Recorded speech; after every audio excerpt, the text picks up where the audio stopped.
We're really excited about this opportunity for Oleksandr to be on HBO a second time now to defend his title that he won in Poland against Milwaukee, to defend it a second time. There's no better platform than HBO to launch the career of a star over here, not only in the U.S. but also internationally. And with this type of show, when you have this type of talent with Lomachenko, who's always in the discussions of being, at the top of the pound-for-pound list, or Dvorak, that these three fighters from Ukraine, when you add up their talent for this show, it's a tremendous exhibition of talent, and I think it's something that the fans are going to be in for a treat. As we said for the foreign fight, we have to give a lot of thanks to HBO, because the cruiserweight division in the United States really hasn't been highlighted, where they provided opportunities to show the talents in the cruiserweight. It's always been an extremely talented division, and now with guys like Oleksandr, we saw what Tony Bellew did over in the UK. Gassiev, there's so much talent in the division. Marco Huck is fighting again this coming weekend. That it's an extremely deep division, and it's one that with the right matchups, I think Oleksandr can really emerge as the next superstar. We're happy Agas, he kind of oversaw everything leading up to the fight, and with the media workout up in Oxnard. And he's got so much talent that Agas is working with, that it's just a tribute to what he's able to do for the fighters that he works with, and the direction that he can guide their careers. So, with that being said, I'd like to introduce Tony Walker from HBO, who can say a few words on behalf of HBO and about the show coming up next week from Saturday. Thanks, Tom. Thanks to all of you for coming out, and thanks to Tom and Kay too for a great lunch, as usual. It's quite tasty. Thanks, Tom. We never get an oversupply of good, young, powerful, highly trained professional prize fighters, and we're glad to have Mr. Usyk back on the card. April 8th should be a great show. Usyk versus Mike Hunter will lead off the card. The telecast starts at 10 p.m. And Mike Hunter is a pretty good up-and-coming guy himself, on the U.S. Olympic team, undefeated. So it should be a tremendous, way to open the night. And coming off the pay-per-view show that we did a few weeks ago, which was a tremendous card, and going into this, we feel like we're on a pretty damn good run of boxing. And as I said, glad to have Oleksandr on the show, and really looking forward to a good night that night. Hope you guys all tune in. Thanks, Tony. We have to give credit to Peter Nelson as well, Yep. who had the foresight of putting Oleksandr on the first show, and also being able to add him onto this show. And as Tony highlighted, Michael Hunter, undefeated. He was an Olympian himself. It's going to be that classic, American style versus the style that Oleksandr brings with him. I think you'll see a more classic matchup. His last fight against Machuno. Machuno had a very difficult style to look good against. Southpaw, slick boxer, someone that, with Oleksandr being able to stop him in I believe it was the 8th round, was just a testament to his boxing abilities. So with that, I'd like to, Agas, if you want to say a few words about how things were going with the training camp, the preparation, and also, maybe some future plans, for Oleksandr. Preparation is going very well, and I can't be more blessed than having three guys on I manage all three: Usyk, Oleksandr, and Lomachenko. I can't be blessed more than putting three guys on the same show. This is a Ukrainian dream team, and we work hard, but these guys work much harder than I see them in the gym. I'm going to save my energy, because next week we're going to have a lot of interviews and a lot of press conferences for all three. So I'm not going to say much. We're going to let probably Oleksandr to say how everything is going, and I'm sure you guys have a lot of questions. And thank you for coming, and thanks for the champion to be here with us today. Alexander, you want to say a couple of things? His English is getting much better. Hello. His magic is good, as we saw up in the media day up in Oxnard. So, if you want to, we can open it up for questions, and then. Хочешь что-то сказать, как я пришел?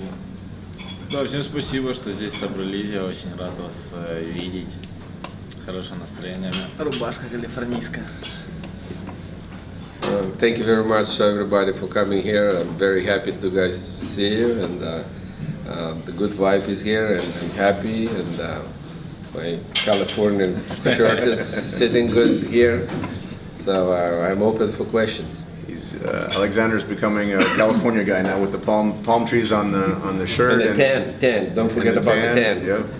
And but on the serious side, it's a big commitment to take your training over here in the U.S. and to lead up to a fight like this. It's a lot easier to train at home, but Aegis has a great training camp set up at the gym and training together with Lomachenko and Papa Lomachenko. It's just it's a big commitment on his part, but it also is his dedication. He sees the opportunities for his career over here in the United States that he can build on, and then take international fights again. So if we want some questions, we'll be able to. I just wanted to add a little bit. We've just been talking about what you, Tom, just mentioned, like we being away from a family. But how about if he would be astronaut and flying to the space? Can he take a family and the kids to that ship? No. The doctor then operates. Does he take his family and the kids in the operation room? So everybody is different. He understands, and his family understands. This is his job. This is what he's going away. He's not going away for a long time. It's only like a couple months. He fights, and then he goes back home, and he's happy. Even the guys who live here, sometimes going away. Not sometimes, but most of the guys goes to the training camp. So look at the Gennady also. He lives running in the snow. Yeah, he lives here, but for the training camp he goes to Big Bear away, because these guys are serious. They wanted to be somewhere. They wanted to do a good right thing. Alexander, I noticed your appearance is a little different than this. What's your hairstyle? Your style. Who's what? His hair. Hairstyle. Hairstyle's different. Кто у тебя сейчас парикмахер? У тебя разные прически, как там на фотографии. Да. На фотографии. Я понял. Все, что вот это я себе делал, и это я себе делал. Это я. This is I did by myself, and this is I did by myself. It's me. Okay. You like California? Yes, like me, California. Very like me, California. Kiev, I'm cool. This is. Laid back. You find that working out here, training in the West Coast, has benefited you quite a bit with the weather and all of that? Ты думаешь, что у тебя есть какое-то преимущество здесь тренироваться на западном побережье? Как и погода, и... Единственное преимущество, которое у меня есть, это мое желание, мое рвение к тренировкам, и когда я их выполняю от начала до конца, как бы мне не было тяжело. The biggest advantage I have here to train, it's my desire to train. It's my desire to be the best. And every single training I train, I finished 100% till the very end, no matter how hard it would be for me.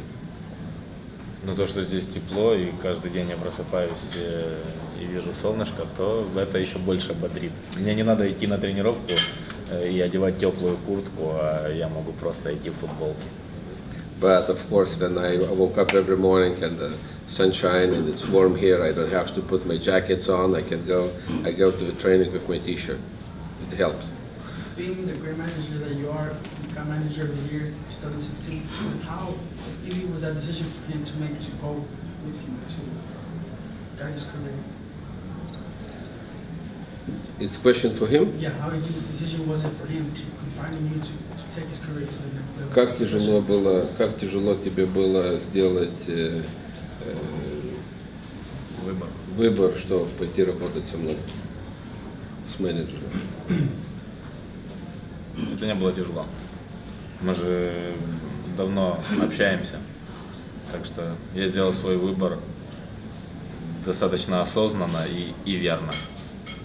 I made this decision very easily without even thinking about it because we know each other for a long time. How did you meet? How did you get together? How did you meet? He came here, this is kind of like a little story. He came here together with Lomachenko. They came a team from Ukraine. Then I was chasing Lomachenko, so I pulled all my strings in Ukraine to find it. So I tried every single possibility I can. Of course, I heard about the Oleksandr Usyk as well, but at that point, Lomachenko was very interesting to everybody. Everybody was talking about after 2012 Olympics. He's a two-time gold medalist, and everybody knew how good boxing are in Ukraine. So basically, we had I found through a friend of mine who has a friend, and this friend has a friend who knew a taxi driver, and this guy knows that. So anyway, so somehow I met the person who was president of Kiev Boxing Federation, and he knew very well all of these guys. And then I started talking to him. I was just trying to bring them somehow here, and I knew the people from London was talking to them, from England. You know, everybody was trying to get. And then I and him, we got on the phone, and I kind of like offered. I said, "Why don't you come to United States? Bring Faber, bring Vasily, come yourself, you know." And I'll introduce you with the promoters, and we can, you know, we'll make a tour and move around. So next day he calls me and he goes like, "You know what? I spoke, and it looks like we're okay to come over to see." I said, "Good, perfect." He said, "But we're gonna bring 14 people." God damn! Like 3 or 4, they're gonna fly business class and, you know, hotels, and I thought for myself, you know, this is a pretty big investment, you know, to bring them 14 people from Ukraine, and I wanted them to meet, you know, people in New York. I wanted to bring them to Los Angeles. I wanted to take them to Vegas, and I thought for a little bit about that, and, you know, I said, you know what, I'll gamble, I'll take that shot, and they told me right away they're not going to bring just Lomachenko. They're going to bring Usyk with them. They're going to bring another guy from who was in the Olympics, and that's how we ended up. So I got the tickets. I worked with the visas. I make arrangements to make bookings for the hotels, where we're going to go, where we're going to fly. And they came. We met in New York. We went to Sands Casino, Pennsylvania. Sergey was fighting. I think he was fighting White. That night. I don't remember. Помнишь, кого Серега боксировал в этом в Сенсе, когда вы приехали? No, it's okay. So we went to there. We met with Kathy Duva. Kathy Duva fell in love with this kid right away. She was kind of like, "Wow, I like Usyk," you know. She says, like, I don't think I can do much for Lomachenko, but I like Usyk. So we went to New York. I showed them a little bit New York. Then we flew to Los Angeles. We came here. We stayed right here across the street at the Western Hotel, and we went to Golden Boy office. We met with, I believe Eric was there. Richard Schaefer was still working for the Golden Boy. Richard was there.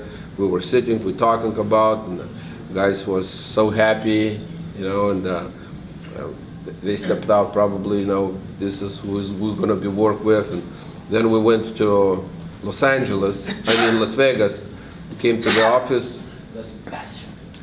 We came to Top Rank's office. It was only Bruce Trampler and Brad Goodman, so they didn't know much what to talk about it, because Bob Arum was here in Los Angeles at the press conference for Martinez. No, Yeah. Martinez was. Chavez? No, it was a press conference for Timothy Bradley. Timothy Bradley and Marquez. Marquez. Yeah, Timothy Bradley Marquez. So Bruce, when we came to the office, Bruce called Bob Arum and said, we have a Lomachenko in the office. And Bob says, what? Lomachenko in my office and I'm not there? You know? Everybody was telling me they can bring Lomachenko. He didn't believe it. We're in the office. So we all, then already not me, but Bob, flew us to Los Angeles, say next morning, and we came and we talked. That's how everything became. That was our first meeting.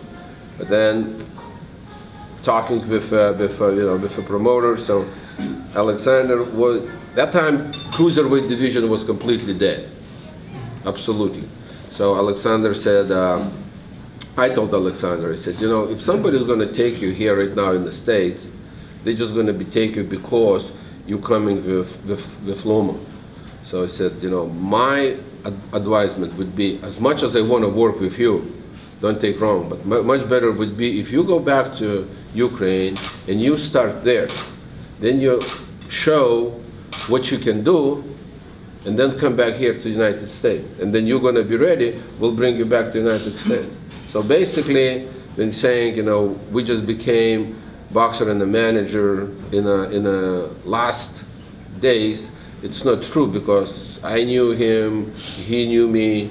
We always was in a contact, calling each other, talking about what's going on, and he was always coming for Lomachenko's fight, every single one. So we spent a lot of time. We did a lot of talking, and we knew one day we're going to be sitting like here in front of the press as a boxer and a manager. So it's not surprised, and that's answer your question how we met. Sorry for a long story, but that's how it was. This might be another long story, but Tom, then, how did you fall into play? Well, I have to give actually Alexander Krasyuk a lot of credit from our side. He runs K2 Ukraine, and he was the one that worked out the deal with Alexander. And Vitaly Klitschko, who's the mayor of Kiev, was also very supportive of Alexander's career, building him up in Ukraine and getting him the mandatory title shot against Golovkin. With Golovkin, no one's going to want to fight Usyk unless they're obligated to. So he put that together. Alexander went to Poland, beat Golovkin, became a world champion, and that's how it opened the door then to make the pitch to HBO to get him on the show at the Forum, and that's where my involvement came in as far as bring him on that show, and I think he's gonna take that lead and just run with it. The more exposure he gets, the bigger platforms that he's on, I think the better that he'll perform. How does he feel about being on HBO? Как ты себя чувствуешь на HBO, когда боксируешь? Хорошо, счастливым. Я вообще рад, что HBO меня начали показывать. Я когда-то, не то что давно, но меня спросили, вот я там боксирую в Украине, а когда вы будете боксировать в Америке? Я говорю, не переживайте, я скоро буду боксировать в Америке, обязательно на HBO.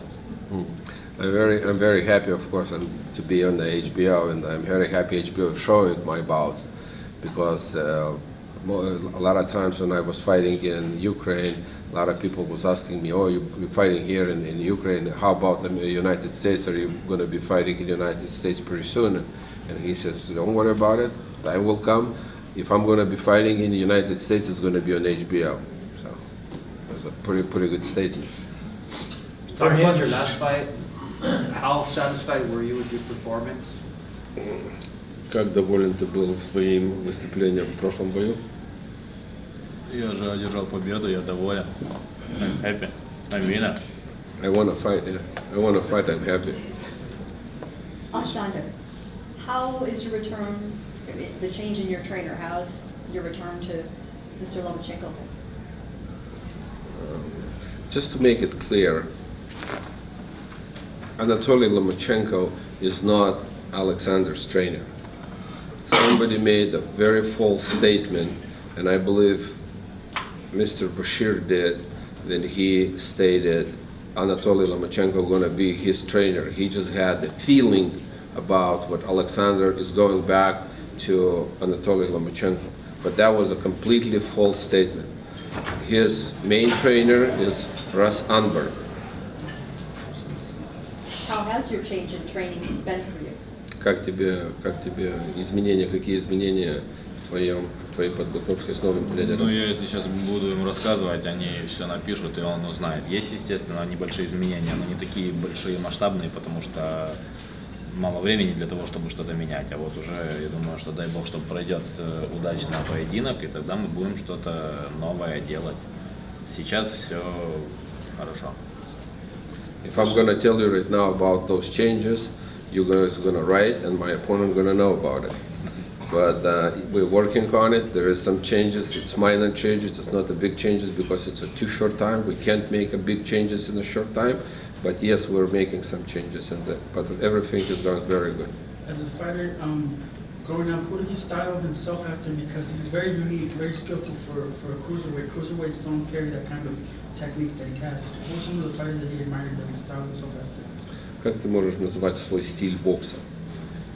Сейчас как бы в крузерах нету столько много боксеров, у которых есть такой талант, такие преимущества. Вот как бы ты назвал свой стиль бокса? USA. Усик Саша Александрович. You're one of the top cruiserweights. Do you plan on coming up to heavyweight division?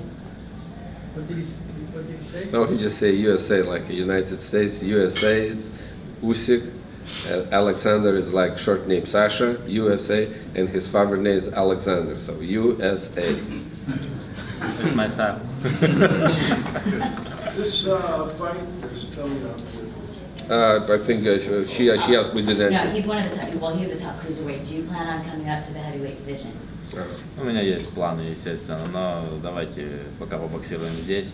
Есть хорошие парни, хорошие бойцы, с которыми нужно побоксировать, и потом уже думать о тяжелой, о heavyweight. Yes, of course they have a plans, but let's not talk about that. There is plenty of good guys, champions right now at the cruiserweight division where we can make a good bout. Мне еще нужно 3 пояса. I needed 3 more titles. 3 more. So being undisputed, before moving on to the I think gentlemen, this upcoming bout with Michael Hunter seems to be a pretty evenly matched fight. What went into the decision to choose this particular guy? And do you know anything about his history? first of all, it wasn't his decision. Just team told you're going to fight him. Hunter, just so you know, Mohammed, Michael Hunter, with his amateur career and representing the United States, it was someone that HBO had approved, and also important, someone who actually agreed to take the fight with Alexander. So it worked out, from both sides. And when I ran the name by Agus and Alexander, then they had agreed. They had no issues with fighting Hunter. But as I'd mentioned before, it's unusual when you have two top talented guys so early in their career. They're undefeated, both Olympians fighting each other. So this is kind of a treat. Leading off the triple header, having two guys like this fighting each other. Both young, both in the prime of their career, and it's going to be a tremendous matchup. We have a lot of respect for Michael Hunter. He comes from a family of with boxing, and so he's grown up. We actually had Michael Hunter in Klitschko's training camp as a sparring partner for speed and things like that. So we have a long history with Hunter and a lot of respect for him. I was surprised by that too, because Hunter's a PBC guy, him and him being undefeated in heavyweight, or cruiserweight, I know there's a lot of emphasis of they want to build those guys up. So is he surprised that that he's fighting Hunter, that Hunter went through with the matchup? I keep telling HBO that I have a good relationship with Al, and No, I keep. But when I saw like the records and stuff, I was like, oh, that's interesting. So I was wondering if he felt like, oh, that's interesting that he would say yes at this point in his career to fight him. So what was the question then? Whether Is he was surprised? that Hunter agreed to fight him? Ты был удивлен, что Хантер был, согласился боксировать с тобой? No. It's not surprise, motherfucker. I mean, at the same time, it's a big opportunity for Hunter. You know, if he wins on the 8th, then you know, look, when you're at that point and you have the opportunity to fight on HBO and fight for a world title, it would be kind of silly to turn down an opportunity like that, especially, you know, again with the cruiserweight division, that you know, someone's not going to want to fight Hunter automatically. You know, unless they're given an opportunity like he's given on HBO. So I think it's a great opportunity for Hunter also. You a Nate Diaz fan? Hey, you like me there? Yeah, because you said his line. Fighter. Not surprised, motherfucker. Hello, he was trying already. I interrupted him a couple of times, sorry. He's asking about the undisputed status. How important is that for him before he moves to the heavyweight division? As he was saying, that he wanted all 4 titles to keep. Через сколько боев? Да, как тебе важно поиметь все еще 3 титула перед тем, когда... Важно, я прям цель у меня, я хочу стать абсолютным чемпионом мира. То есть вот я тренируюсь, я иду, я думал об этом, еще когда боксировал по аматорам, это же круто иметь все 4 пояса. Это много работы надо проделать, а потом уже надо шагать дальше. It's very important, of course. Просто когда ты объединишь все пояса, тогда не будет разговоров. Тот чемпион. Все, у тебя все пояса, ты чемпион.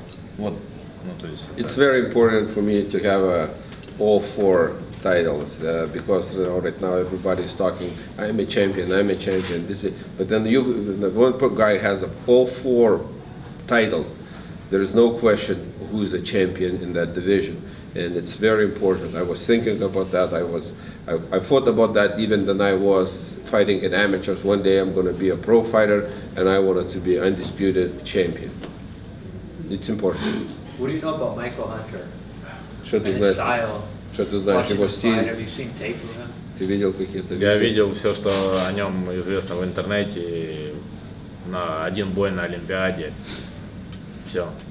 I saw everything what is available on the YouTube, on the internet, and I saw his one bout at the Olympic Games, live.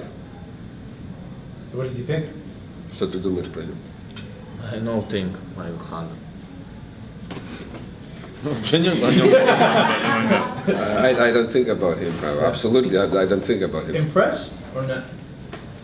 Ты Типа, да, как бы, ну, удивлен, ну, не, как бы, тебя впечатляет как боксер. Как бы. ну мы посмотрим это 8 числа. Зачем мне на данном... Естественно, это хороший боксер, у него 12-0, он бьет 2 руками, он хитрый, да, ну... Мы посмотрим на все 8-го, но думать о нем, зачем мне о нем думать, забивать голову? Мне есть о чем думать. Я думаю о своей подготовке.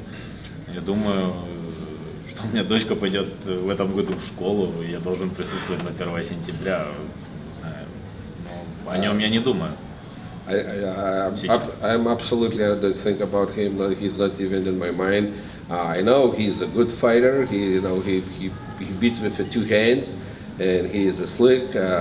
He's undefeated, so he's pretty good. But I don't think about him. I have something else in my mind. I have to think about my camp.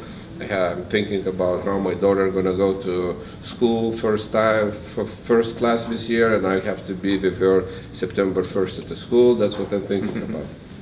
And then all of a sudden he became a fan favorite, and we think, you know, with the right exposure, the cruiserweight division and especially Oleksandr, you know, can you know, really break through as far as in the U.S. in Europe and in Russia. You know, Lebedev has had a great run at cruiserweight, and you know, Hook has always had a long run. So cruiserweight in Europe and Eastern Europe has been extremely popular, also in the UK. But you know, with the right attention, we think he can really launch his career over here in the U.S.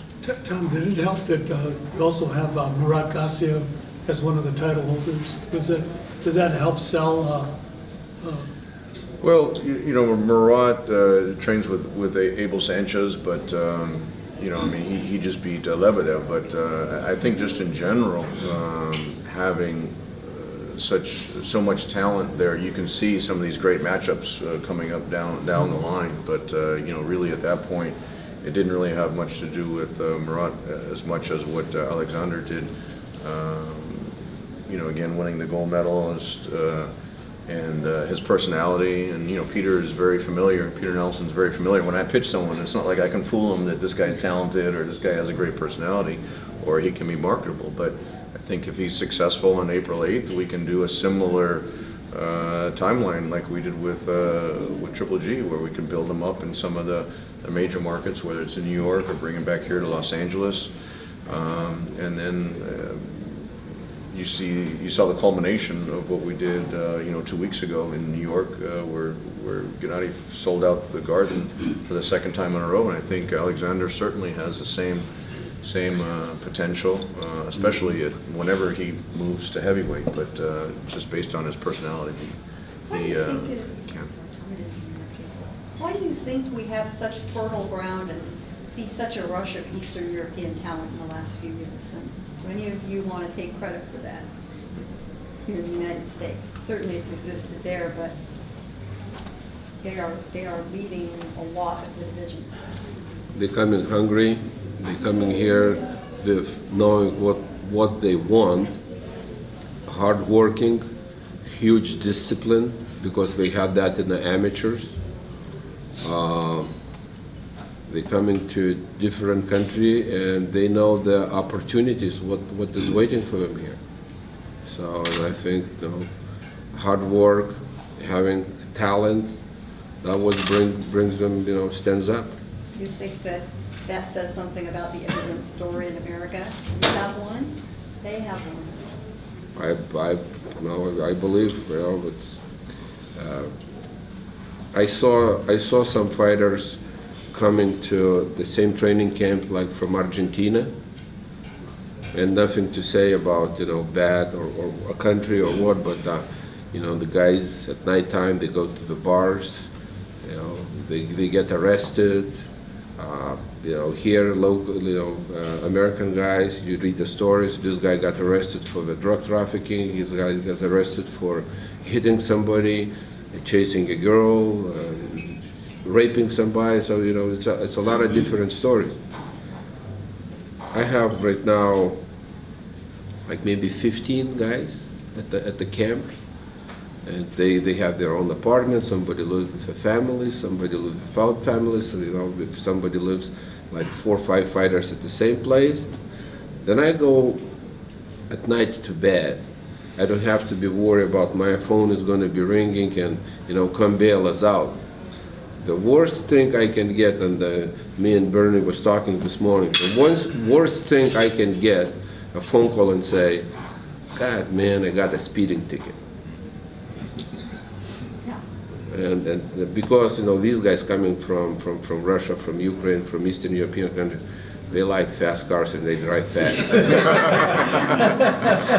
I wanted to feed off a little bit of what you said. Dennis Lebedev, how he had a great career in Europe. As most of the cruiserweights, they have great exposure out there. Coming up as an amateur, did he keep his eye on the cruiserweight division, knowing he's gonna eventually be a cruiserweight as a professional? What are his thoughts of the great fighters of the past, and Tomas Adamek and Steve Cunningham?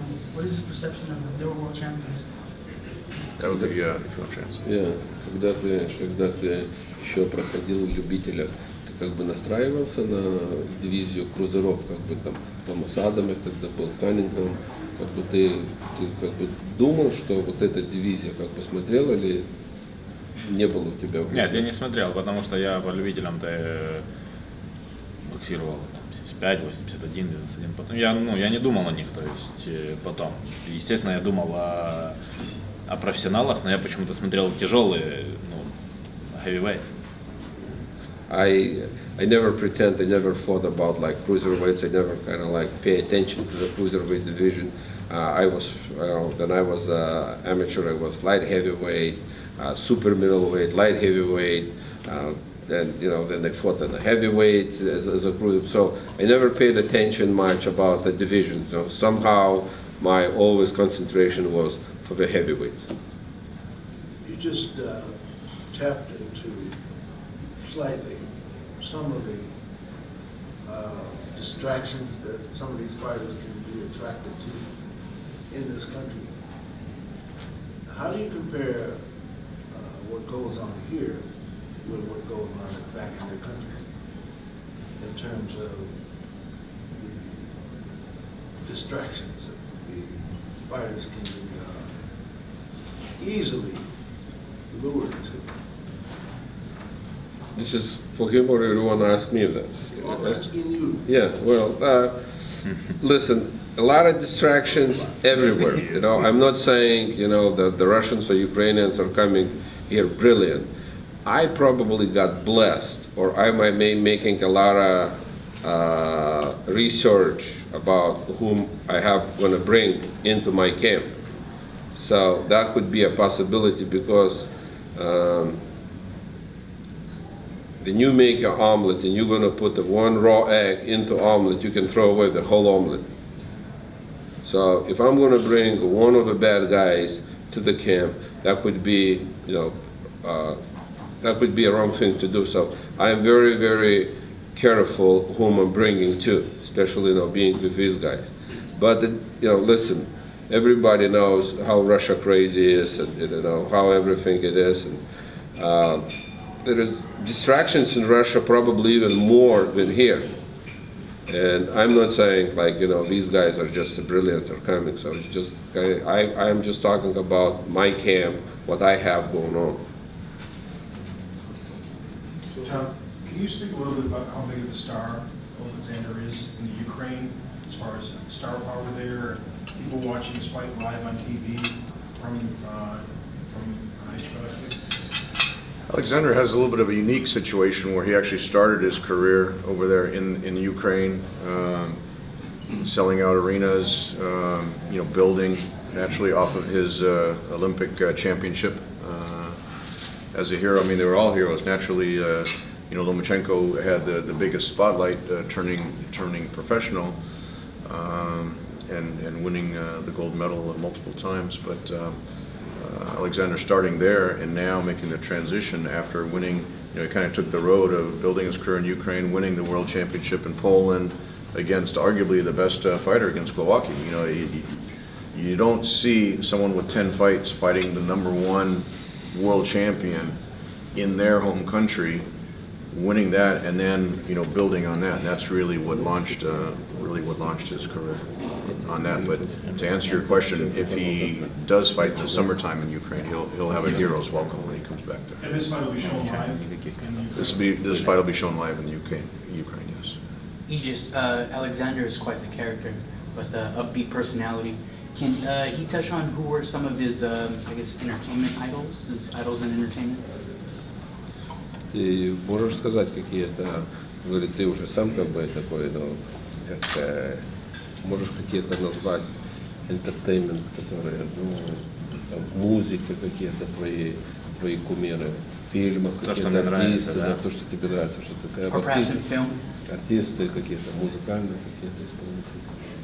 Да, мне нравится Вашингтон, как играет, мне нравятся все его фильмы, Джордж Вашингтон, или как его?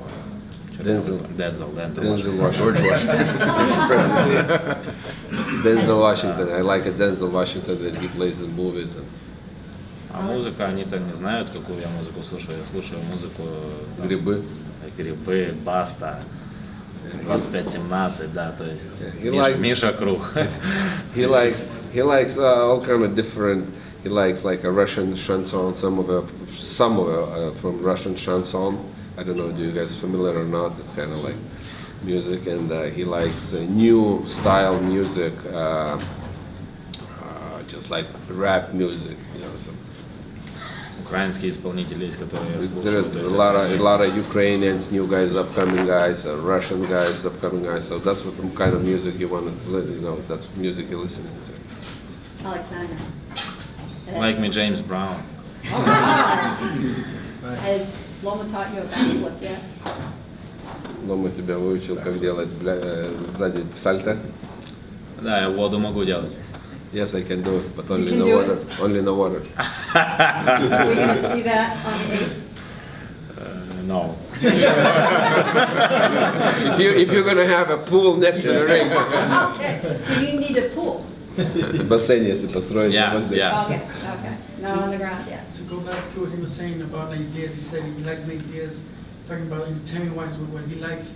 What is actually, why does he like Nate Diaz, and what does he make of the MMA fighters wanting to cross over into boxing? For example, the Mayweather versus McGregor fight, what does he make of those situations? Он говорит, если там, ну, как бы всякие разные идеи, и, например, ситуация такая, как Макгрегор Мейвезер, как ты вот думаешь, вот это в такой ситуации, то есть это такая хорошая идея, нехорошая идея? Это полная чепуха, мне кажется. Это bullshit. Who's the more suitable opponent for McGregor? Mayweather or Lomachenko? Being that Lomachenko recently stated he would like to do some sparring with McGregor. What do you make of that?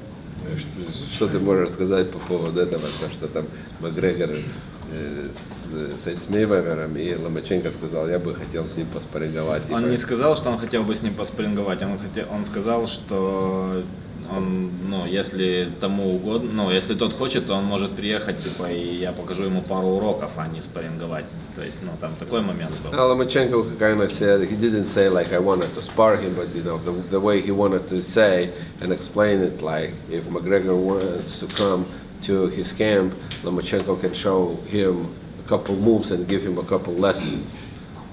How big of an influence were the Klitschko's to him, if any, growing up? Как тебе братья Клички, когда ты рос? Там были какие-то кумиры? Да, я смотрел, конечно, по телевизору. Мне отец, царство небесное, уже нет, он меня будил, у нас показывали это в воскресенье в 7 утра, насколько я помню, или в субботу, и он меня будил, и я смотрел эти поединки, естественно, ничего себе, они сделали большой шаг. Куда бы мы ни приезжали после этого, типа, откуда вы, Украина? Типа, Кличко Шевченко, типа, футболист Шевченко. Ну, то есть, они достаточно много сделали для украинского бокса и для страны в целом, популяризацию этого вида спорта. Yes, of course. I was following their career when they were boxing. I remember even, you know, then my father was waking me up like 5 o'clock, 6 o'clock in the morning, and TV was showing about from the overseas live, and we were watching that, and they did a very, very big job for the country, for Ukraine, bringing it up, because I remember this, you know, that I was traveling across you know, abroad, you know, going to foreign countries, and people asking me, where are you from? And I say, oh, I'm from Ukraine. Everybody say, oh yeah, it's a Klitschko or Shevchenko, who was a very popular soccer player from Ukraine. What does he make of Joshua Klitschko? Joshua Klitschko, что? 50-50.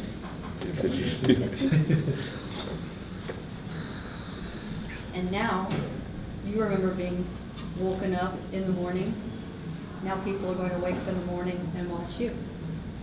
Она говорит, сейчас люди будут вставать, как ты вставал смотреть Кличка, сейчас люди будут вставать на Украине смотреть тебя. Да, встают даже бабушки.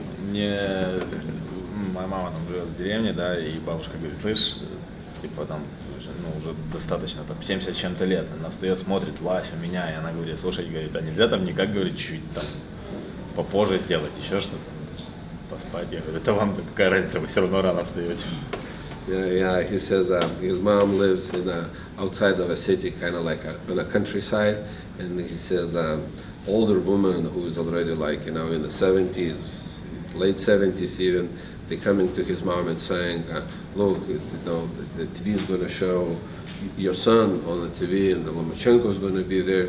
Can somehow move a little bit to show, because it's like a 4 or 5 o'clock in the morning. Can they show later in the day? And Oleksandr says, what's wrong with you? You are waking up early anyways. So they asked your mom to move your fight later? Они спрашивают маму, чтобы она могла подвинуть телевизор. Ну да. That's a great story.